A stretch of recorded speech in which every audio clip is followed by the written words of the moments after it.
नमस्कार साथियों, आप सभी का स्वागत है रोहित सिंह ऑफिशियल में। आज हम लोग के साथ उपस्थित है दक्षिण दिल्ली एससी मोर्चा के पूर्व उपाध्यक्ष जितेंद्र तमोरी जी। जितेंद्र तमोरी जी लंबे समय से भारतीय जनता पार्टी में अपने कार्य किए हैं। आज हम जितेंद्र तमोरी जी से पूछना चाहते हैं कि अभी इनकी जो फेसबुक पर पोस्ट आ रही है या वीडियो आ रही है, थोड़ा अलग तरीके से हम इस चीज को देख रहे हैं। तो तमोरी जी से पूछना चाहते हैं कि जब तमोरी जी आज भाजपा में है, भाजपा के कार्यकर्ता हैं या फिर एक समाज सेवी के रूप में कार्य कर रहे हैं? तो सबसे पहले तो बहुत बहुत धन्यवाद रोहित जी। काफी समय के बाद आपसे मुलाकात हो रही है और आप आज अपने चैनल के माध्यम से हमारे से वार्तालाप करने आए, तो आपका बहुत बहुत धन्यवाद, आभार। जैसा कि मैं आपको बता दूं, आपने कहा कि आप सामाजिक कार्यकर्ता हो या पार्टी के पदाधिकारी हो या कार्यकर्ता हो, तो मैं आपको पहले बता दूं, मैं सबसे पहले शुरू से निरंतर समाज का कार्य करता था, समाज सेवी था। और समाज का कार्य करते करते एक भाव पैदा हुआ हमारे मन में कि जब अन्ना आंदोलन चल रहा था, उस समय से मैं भारतीय जनता पार्टी का एक उच्च स्तर का कार्यकर्ता था। हमने वो समय भी देखा है कि जब दिल्ली के अंदर कार्यकर्ताओं के अंदर उत्साह रहता था, एक जोश था। पूर्व में मनमोहन सिंह जी की सरकार और दिल्ली के अंदर शीला जी की सरकार थी, और लोगों के अंदर एक रोष था भ्रष्टाचार के खिलाफ, और उस बीच में अन्ना आंदोलन चल रहा था।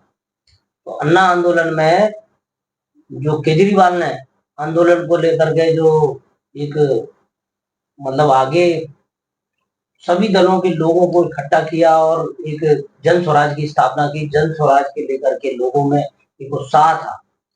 उस समय हम एक बूथ स्तर पर कार्यकर्ता के तौर पर कार्य कर रहे थे।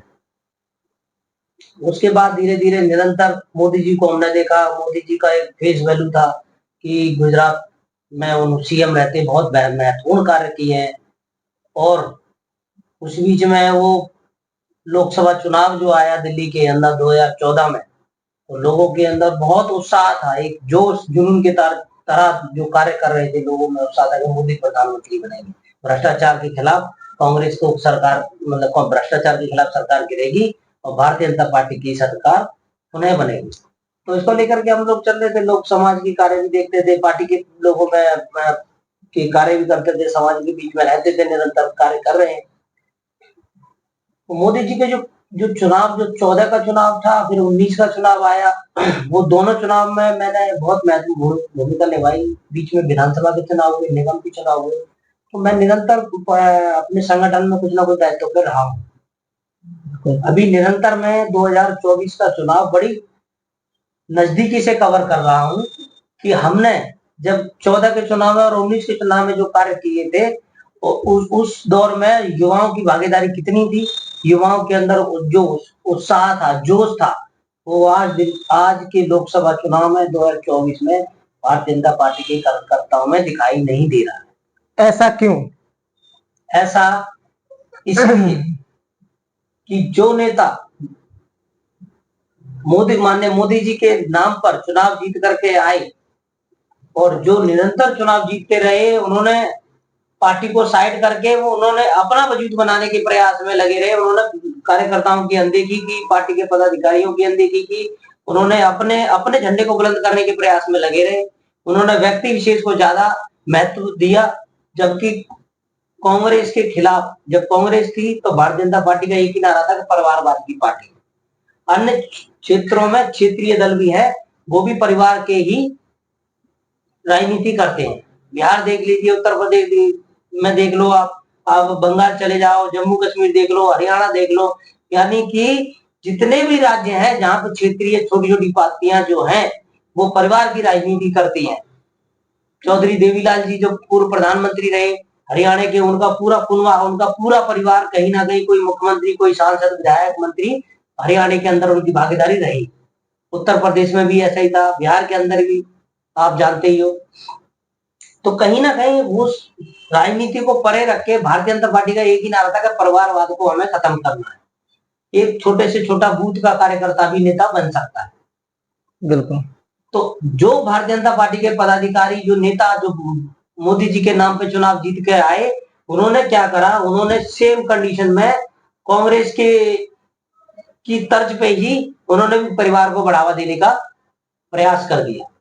और वहां पे वो भी अपने परिवार को कहीं ना कहीं किसी भतीजे को विधायक बनाने के प्रयास में लगा है, कोई अपने पुत्र को बनाने लगा है, कोई अपनी धर्म पत्नी को सांसद विधायक बनाने के प्रयास में लगा हुआ है।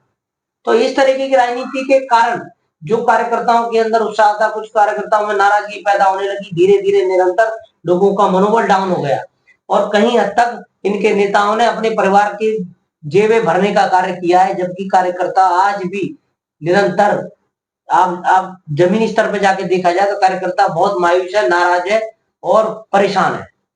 लेकिन ऐसा तो कहा जाता है कि भारतीय जनता पार्टी में संगठन सर्वोपरि है और कार्यकर्ताओं को मुख्य स्थान दिया जाता है। जैसे हाल ही में ताजा उदाहरण अगर हम देखें तो मध्य प्रदेश के जो मुख्यमंत्री बने हैं मोहन यादव जी, वो भी एक कार्यकर्ता थे। मैं आपको बता दूं भाई साहब, मोहन यादव जी का शायद आपने स्टडी किया है या नहीं किया, मुझे जानकारी नहीं है, लेकिन मोहन यादव जी कोई सामान्य परिवार से में नहीं है। अगर किसी राज्य के अंदर आप जाके देखिए कि कोई व्यक्ति अगर विधायक बन के आता है या मंत्री बनता है या सांसद बनता है, तो वो व्यक्ति सामान्य परिवार का व्यक्ति नहीं है एक तरीके से। हाँ, ये कह सकते हैं कि उसका परिवार बैकग्राउंड राजनीति से नहीं है, लेकिन एक निम्न वर्ग का व्यक्ति, अगर आप कहो कि निम्न वर्ग का व्यक्ति विधायक बन गया और मंत्री बन गया, मुख्यमंत्री बन गया, तो ये कहीं हद तक मुझे इसमें लगता है कि आपको स्टडी करने की जरूरत है। हाँ, वो शिक्षित है, ये कह सकते हैं, लेकिन वो ओबीसी से आते हैं, यादव परिवार से आते हैं। इस बिहाफ पे भारतीय जनता पार्टी ने उनको उत्तर प्रदेश में, जैसे उत्तर प्रदेश में समाजवादियों का दबदबा रहा है, उस तर्ज पे समाजवादियों को कहीं हद तक नीचा गिराने के लिए उन्होंने यादव को एक मुख्यमंत्री बना दिया। तो वो सामान्य नहीं है, वो पहले विधायक रहे, फिर मंत्री बने, निरंतर मंत्री रहने के बाद उनको मुख्यमंत्री बनाया। आप जैसे बता रहे हैं कि वो यादव होने के कारण ओबीसी वर्ग से आने के कारण उन्हें मुख्यमंत्री बनाया गया। तो आपका मूल रूप से कहना ये है कि यादवों का वोट लेने के लिए क्या उन्हें मुख्यमंत्री बनाया गया है? उत्तर प्रदेश के अंदर जो समाजवादियों ने, जो या बिहार के अंदर समाजवादी जो लोग हैं, समाजवादी की विचारधारा के लोग, जो यादव वोट बैंक और मुस्लिम एमवाई का जो समीकरण बना के चुनाव लड़ते हैं, उसको कहीं हद तक गिराने, डाउन करने का जो प्रयास किया। जैसे आप देख लीजिए कि अपर्णा यादव को भारतीय जनता पार्टी में उन्होंने शामिल कराया था 22 के विधानसभा में, लेकिन उनको लगा कि इसे शामिल तो कर लिया, लेकिन कोई फेस वैल्यू इनकी कोई वो नहीं है, चर्चित नहीं है। अगर चर्चित होती तो हो सकता है उनको सांसद में विधायक बना देते, लेकिन उन्होंने देखा कि ये यादवों को अगर कहीं ना कहीं यादवों का वोट लेना है तो मोहन यादव को उन्होंने सीएम बना दिया। जबकि मध्य प्रदेश में सर्वश्रेष्ठ व्यक्ति जो था शिवराज सिंह चौहान, जिनके नेतृत्व में ये वर्तमान जो इतने विधायक आए हैं, उनकी ही नीति के कारण उन्होंने इतनी सारी योजनाएं ला करके गरीबों के लिए रखी। अभी लास्ट में जो चुनाव से पहले महिला लाडली बहना योजना लेकर के आए, उस योजनाओं में महिलाओं ने, बहनों ने और जो बढ़ चढ़ के भागीदारी ली और वोट किया, और शिवराज जी सीएम बनने वाले थे, लेकिन उनको दरकिनार कर दिया। समय के अनुसार समय तो सबको देना चाहिए, मौका सबको देना चाहिए। देखिए, मौका देना चाहिए, लेकिन आप एक चीज देखिए कि भारतीय जनता पार्टी की जो नीति है, one nation, nation first, party next, self last, ये नारा दिया जाता है कार्यकर्ता को कि nation first, party next, self last, यानी कि अपना हित बाद में। लेकिन नेता क्या कर रहे हैं, उसका उल्टा कर रहे हैं, self first, party next, nation last. देश की चिंता नेता नहीं कर रहे हैं, नेता चिंता कर रहे हैं परिवार का, अपना। और सबसे बड़ी बात कि भारतीय जनता पार्टी के जो नेता वर्तमान में बन करके आ रहे हैं, वो सिर्फ अपने अपने परिवार को बढ़ावा देने का प्रयास कर रहे हैं। उन्हें पता है कि मोदी जी के नेतृत्व में हम इस बार भी सांसद बन जाए, विधायक बन जाए, हमारा पुत्र बन जाए, हम सांसद बन जाए, हमारा पुत्र विधायक बन जाए। अरे, परिवारवाद तो सबसे ज्यादा भाजपा में हो गया। दिल्ली लोकसभा चुनाव में 7 सीटों पर से 6 सीट पर पुराने जो थे, पहले जो सांसद थे, उनका टिकट काट दिया गया। काटने इस का पर आपका क्या विचार है? इस पर विचार ये था, पार्टी को कहीं ना कहीं हद तक पूरा सर्वे था, संघ का भी सर्वे यही था, हम भी निरंतर पार्टी में कार्य कर रहे थे, लेकिन हमने भी देखा कि हम वैसे व्यक्तियों के खिलाफ खड़े थे, पार्टी के नेताओं के साथ नहीं काम कर रहे, हम कर रहे थे संगठन के साथ काम। और संगठन के लोगों ने देखा कि संगठन में जो लोग आए, हम निरंतर में पूर्व में उपाध्यक्ष था ऐसी मोर्चे, जैसा कि आपने बताया, और निरंतर मैं मंडल में भी पदाधिकारी रहा हूँ, मैं मोर्चे में भी रहा हूँ, मेन में भी रहा था मंडल में, फिर मैं मोर्चे में उपाध्यक्ष भी बना, तो निरंतर मेरा 15 साल का करियर इसमें रहा है राजनीति। और जनता के बीच में मैं निरंतर रहता हूँ और लोगों की मुझे राय मिलती रहती, सलाह मिलती है, लोग परेशान है जब तो। और लेकिन मैं आपको बता दूं कि जो आप बता रहे हो तो दिल्ली के अंदर लोकसभा में इनका टिकट क्यों काटा गया, तो काटने का कारण था कि इन्हीं के, हमारे ही भारतीय जनता पार्टी के जो नेता, वो अपने ही कार्यकर्ताओं को, जैसे मैंने आपको बताया कि नेशनल फर्स्ट, पार्टी नेक्स्ट और सेल्फ लास्ट, उसका उल्टा कर दिया इन्होंने नेता बनने के बाद, कि self first, party next, nation last, ये उल्टा कर दिया। कहीं ऐसा कारण ये था कि कार्यकर्ताओं में नाराजगी, कहीं ऐसा तो नहीं कि हाईकमान समझ ली है कि हमारे जो सांसद हैं वो अपने कार्य से जनता को संतुष्ट नहीं कर पाए हैं, इसलिए इनका टिकट काटा जाए? तो मैं आपको कहता रहा हूँ कि इन्होंने सेल्फ को ज्यादा महत्व दिया, परिवार को ज्यादा महत्व दिया, इसके कारण इनका टिकट काट दिया गया। और पार्टी को कहीं ना कहीं लगा कि अगर हमने नया कैंडिडेट लाएंगे तो लोगों को फिर से बेवकूफ बना सकते हैं कि भाई ये तो नया है, इसको भी दे के देख लेते हैं। ऐसा होता है कि जो व्यक्ति की छवि जो निरंतर खराब हो जाती है, तो पार्टी सोचती है कि इसको हटा के साइड में करा जाए और नए व्यक्ति को लाया जाए, तो उससे क्या होगा कि लोगों को लगेगा कि ये नया व्यक्ति है, इसको भी एक बार वोट देके आजमा के देख लेते हैं। साउथ दिल्ली में आपका एक महत्वपूर्ण भूमिका है, युवाओं में भी आपका एक अलग पहचान है, आप समाज में काम भी करते हैं, सेवा का कार्य भी करते हैं।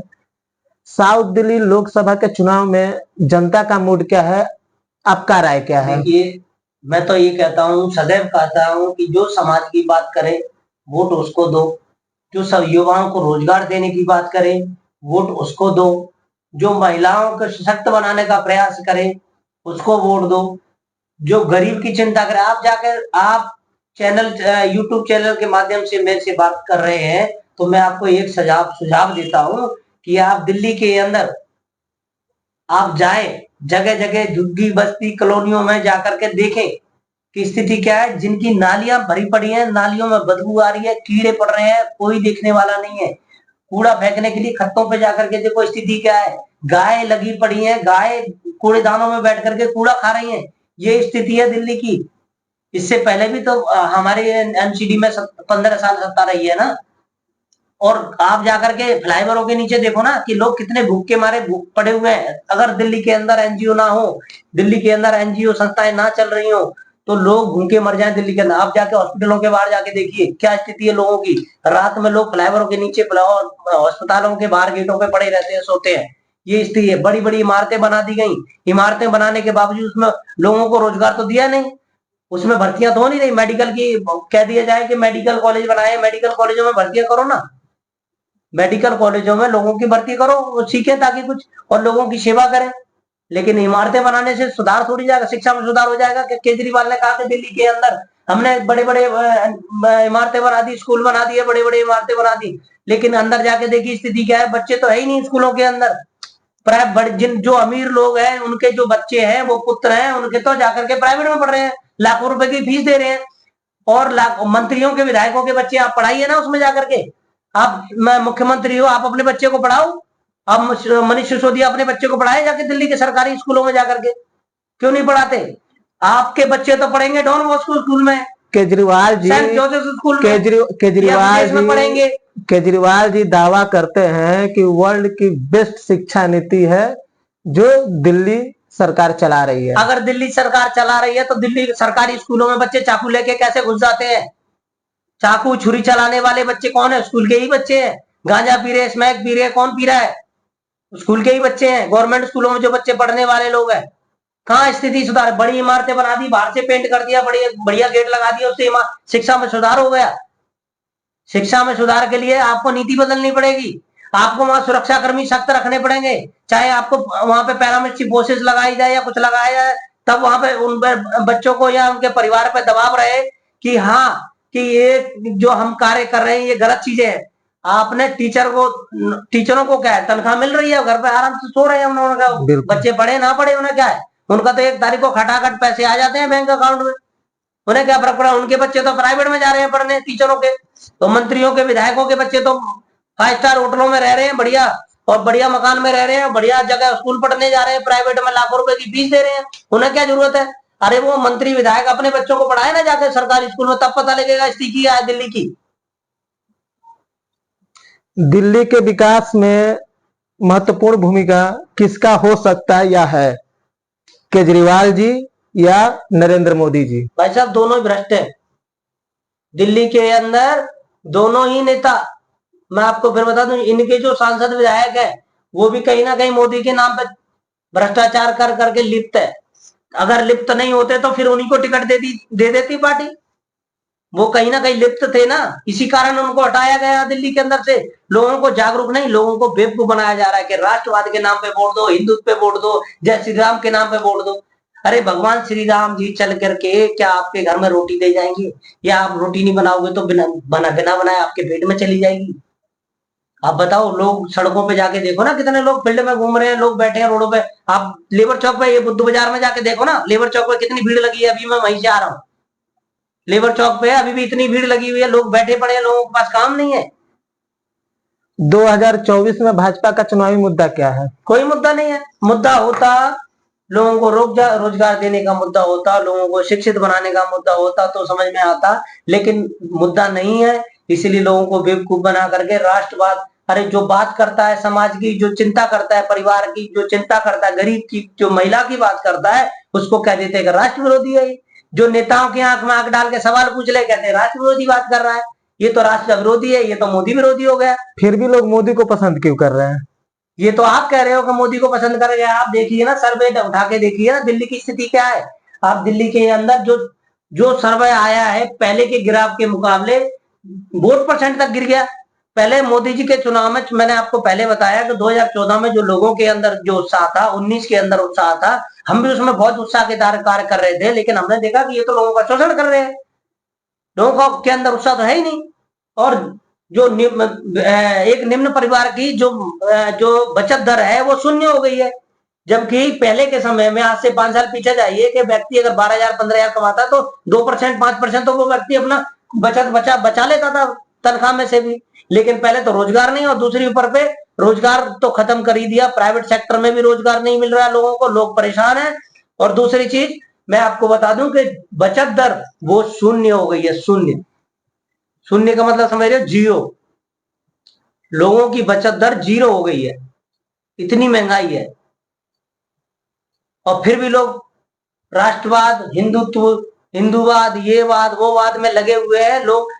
मैं कह रहा हूं, अगर हर व्यक्ति अगर शिक्षित हो जाए तो व्यक्ति कम से कम इन नेताओं की आंख में आंख डाल के इनसे सवाल करे कि आपने कौन सा विकास किया है, कौन सी हमारी चिंता की है। नेता तो जितनी योजनाएं मोदी जी ने देश के अंदर लागू की, उस योजनाओं का भी धरातल पे लोगों को लाभ नहीं मिलता है। इनके नेताओं को ही नहीं पता कि इसका लाभ कैसे दिया जाए लोगों को।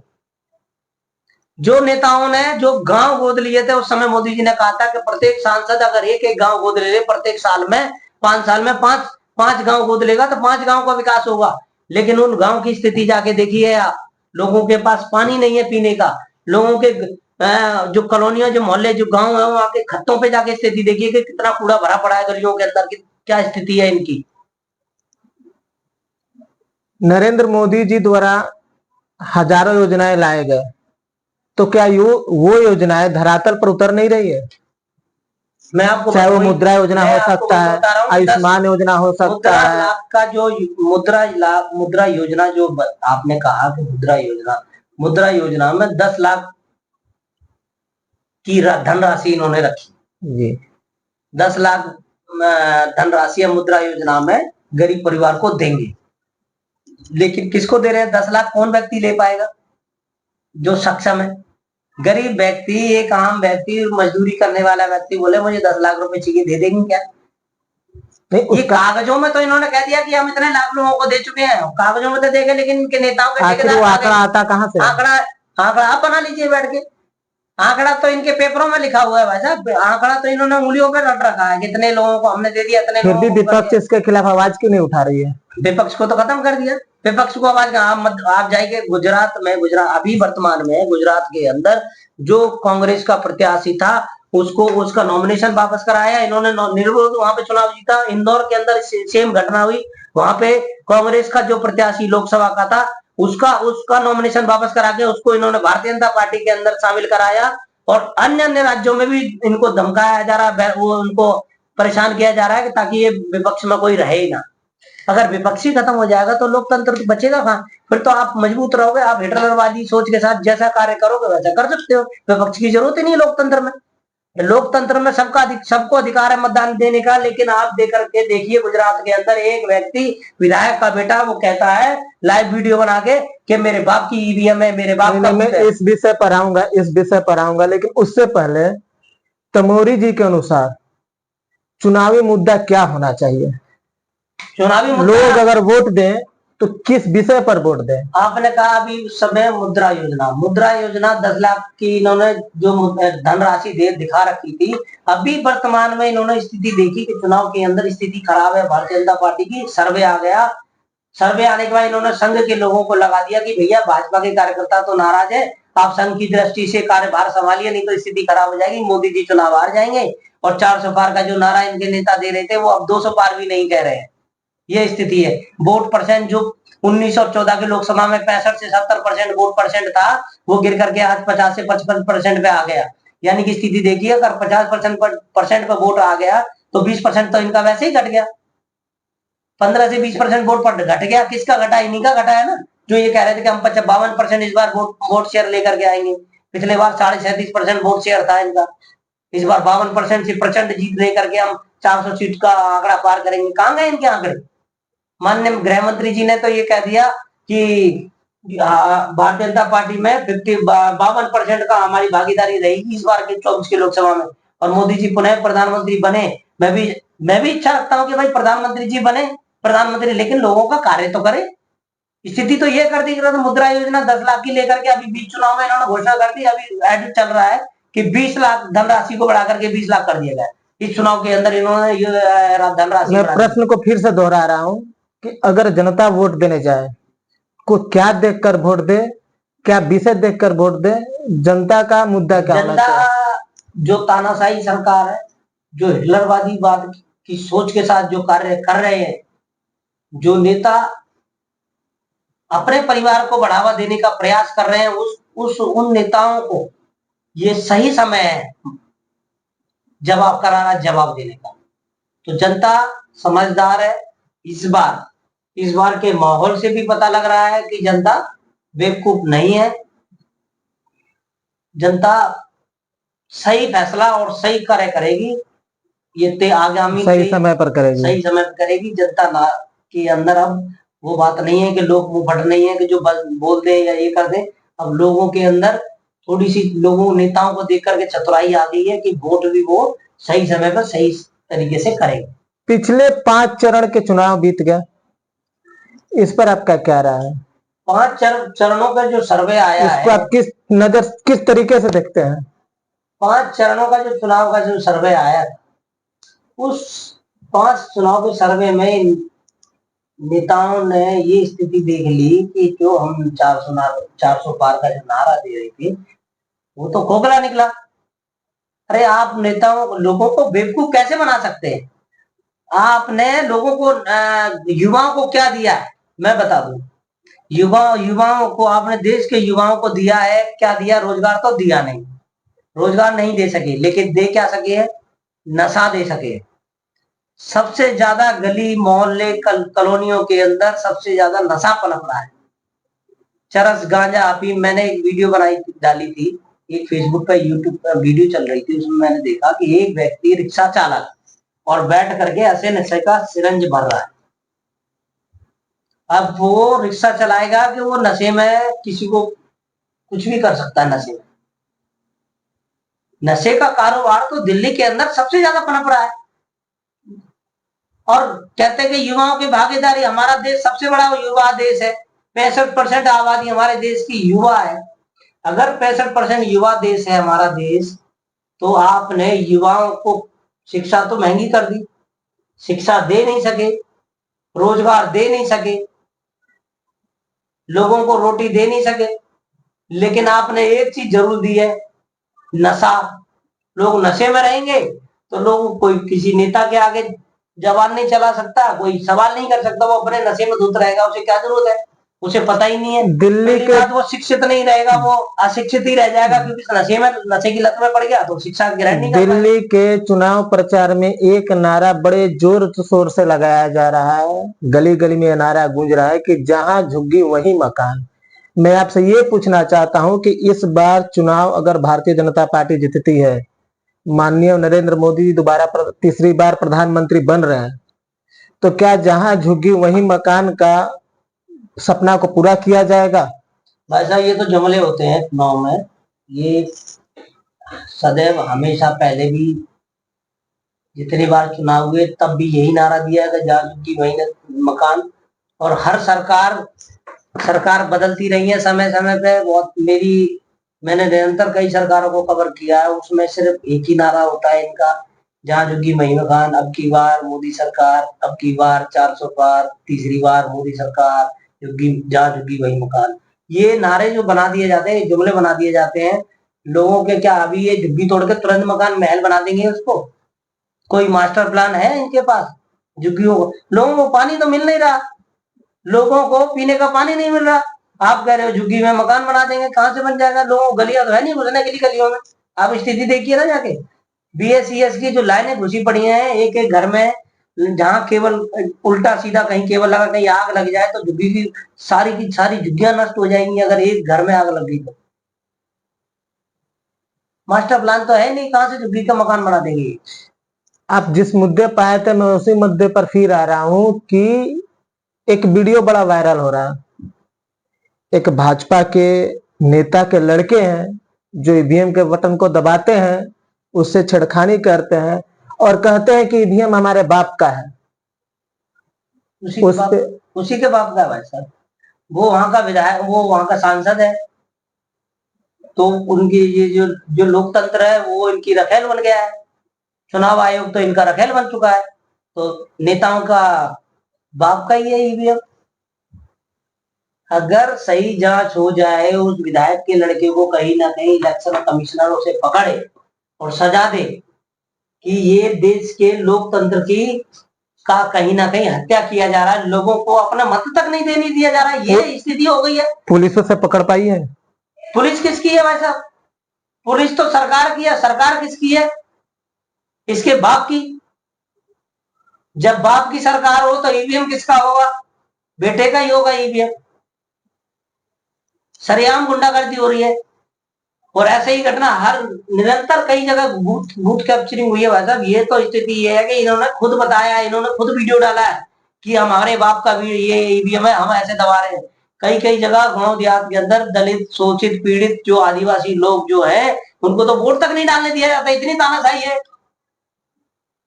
इतनी तानाशाही है कि उन बेचारे गरीब दलितों को, आदिवासियों को तो वोट तक नहीं डालने दिया जाता, धमकाया जाता है, तानाशाही की जाती है। वो तो गरीब लोग होते हैं, उनको लगता है कि भैया कौन इनसे लड़ाई ले पाएगा, तुम डाल दो भैया। ये स्थिति है। आप अगर बैकग्राउंड में जाके कहीं गांव में रिपोर्टिंग करे, जाके देखें, स्थिति का पता लगेगा। तो मोदी जी ये कह रहे हैं कि चुनाव में बूथ की लूट हो रही है। सरेआम हो रही है, ये तो दिख रहा है। आप ऑन कैमरा देख रहे हो, वीडियो चल रहा है, ये तो कैमरे पे वो लोग खुद बना के दिखा रहे हो। जो उसके पीछे की स्थिति क्या होगी, कितनी भयानक होगी, आप ये देखिए ना कि वो व्यक्ति अकेला खड़ा होकर के वोट खटाखट 8-8 10-10 वोट डाले जा रहा है, तो वहां के जो लोग होंगे, जो लोकल जो व्यक्ति होंगे, उनकी स्थिति क्या हो, तो घर से नहीं निकले होंगे वोट डालने के लिए कि भाई बूथ कैप्चर हो गया जी, जाएंगे तो गोली मार दी जाएगी। और लोकल प्रशासन किसका है? लोकल प्रशासन भी इनका है। जब कार्यकर्ताओं में इतनी नाराजगी है तो फिर 400 पार कैसे? ये तो अभी रुक जाइए ना, 4 तारीख को पता लग जाएगा 400 पार होगा कि 500 पार होगा। ये 4 तारीख के बाद सरेआम पता लग जाएगा कि 400 पार हुआ क्या नहीं हुआ। हमें तो राष्ट्रवादी लोगों के साथ हमने काम किया है, हम तो राष्ट्रवादी ही लोग हैं। और लेकिन जनता की, समाज की बात हमेशा उठाते आए हैं, उठाते रहेंगे। लेकिन हम लोगों को ये कहते थे राष्ट्र विरोधी लोग हैं। अरे ये तो समाज की, मोदी विरोधी हो गया, पिछला तो मोदी का विरोध कर रहा है। अरे मोदी का कौन विरोध कर रहा है? लेकिन मोदी के नेता जो है उनका तो विरोध कर सकते हैं ना। उनके ही परिवार के लोग सांसद, विधायक, मंत्री बनेंगे। नहीं, लोकतंत्र है, आप विरोध कर सकते हैं, अपनी कार्यकर्ता आवाज नहीं उठा समझाए तो सकते लोकतंत्र में? बिल्कुल हमारा उठा अधिकार सकते नहीं हैं। है? यही तो हमारे लोकतंत्र की खूबसूरती है। जो लोग आवाज उठाते हैं उनको दबा दिया जाता है। मोदी जी के पिछले 10 साल के कार्यकाल को आप किस प्रकार से देखना चाहते हैं? भाई साहब, मोदी जी के जो 10 साल के कार्यकाल में है, कहीं हद तक कुछ जो उलझन थी वो खत्म हुई है। ऐसा नहीं है कि उलझने खत्म नहीं हुई, उलझने खत्म हुई है। जो महत्वपूर्ण मुद्दे जो भाजपा ने सदियों से जो चले आ रहे थे, राम मंदिर का मुद्दा था, 3 तलाक का, एनआरसी, सीएए, कई ऐसे महत्वपूर्ण मुद्दे जो थे वो खत्म किए हैं। 3 तलाक का, धारा 370 का, तो ये तो राष्ट्रीय मुद्दे थे, खत्म कर दिए, इस बात को मानते हैं हम। सेना को पूरी पावर दी गई है, पाकिस्तान में घुस के मार के आए हैं 2-2 बार। तो ये तो राष्ट्रवादी मुद्दे हो गए। लेकिन उस राष्ट्र के अंदर जो राष्ट्रवादी मुद्दे हैं उसके बावजूद जो लोकल फैक्टर है, जो लोकल लोग हैं, वो कहीं ना कहीं उनकी भी तो चिंता करनी चाहिए ना। बिल्कुल है? राष्ट्र का ठीक है, लेकिन राष्ट्र के साथ साथ लोग, परिवार ही नहीं रहेगा, लोग नहीं रहेंगे, तो राष्ट्र का क्या करोगे? राष्ट्र भी जरूरत है, लोगों की जिंदगी की भी जरूरत, लोग का परिवार भी होना चाहिए, लोगों को रोजगार भी तो मिलना चाहिए। दिल्ली में कितने सीटों पर भाजपा जीत रही है?